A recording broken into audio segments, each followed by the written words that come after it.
අද මම ඔයගලන්ට අරගෙන ආවේ චීස් කෑලි දෙකෙන් රසම රස චීස් පුඩින් එකක් හදන විදිය. මේ චීස් පුඩින් එක නම් හරීම රසයි. රසයි වගේම තමයි හදන්නත් හරීම ලේසියි. ඉතින් හරිම රසවත් ලේසි ඩෙසර්ට් එකක් තමයි ඔන්න ඔයගලන්ට ගෙනාවේ. අපි බලමු එහෙනම් කොහොමද මේක කරන්න කියලා. මුලින්ම මම ලිපේ තියන්න පුළුවන් භාජනයකට එකතු කර ගන්නවා කිරි මිලිලීටර් 350ක්. ඔයාට ෆ්‍රෙෂ් මිල්ක් ගන්න පුළුවන්, පොල් කිරි ගන්න පුළුවන්, පිටි කිරි ගන්න පුළුවන්. මේ කිරි වර්ග තුනම පාවිච්චි කරන්න පුළුවන්. ඊට අමතරව මම එකතු කර ගන්නවා සීනි මේසැඳි 5ක්.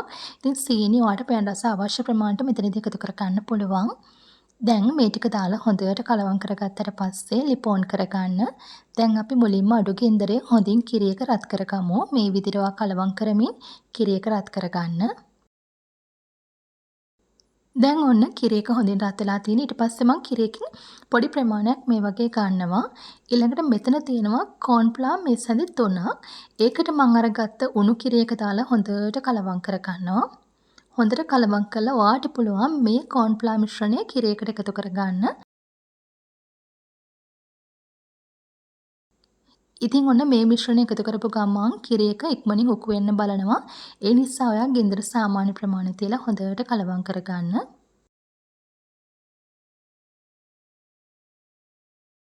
දැන් ඔන්න හරියටම විනාඩි 10ක් වගේ ගියාට පස්සේ කිරි එක හොඳට රත් වෙලා තියෙන්නේ. දැන් ඉක්මනින් උක්කු වේගෙන වගේ එන්නේ. දැන් ඔන්න හරියටම විනාඩි 10කට පස්සේ මම ලිපේ ඉඳලා තව චූට්ටක් අඩු කරගත්තා. දැන් කිරි එක ඉක්මනින් උකු වේගෙන එන්නේ. ඔයා නොනවත්තා හොඳට කලවම් කරගන්න. දැන් ඔයාට පුළුවන් මෙතනදී චීස් කැල්ලි දෙකක් එකතු කරගන්න. චීස් කැල්ලි ටික එකතු කළා හොඳට මෙන්න මේ විදිහට කලවම් කරගන්න. මම ඔයාලට හරි පදම පෙන්නන්නම්. මෙන්න මේ වගේ ටිකක් හොඳ ඝන ගතියට තමයි එන්න ඕනේ අපේ මිශ්‍රණය. මෙන්න මේ වගේ පදමට තියෙන්න ඕනේ.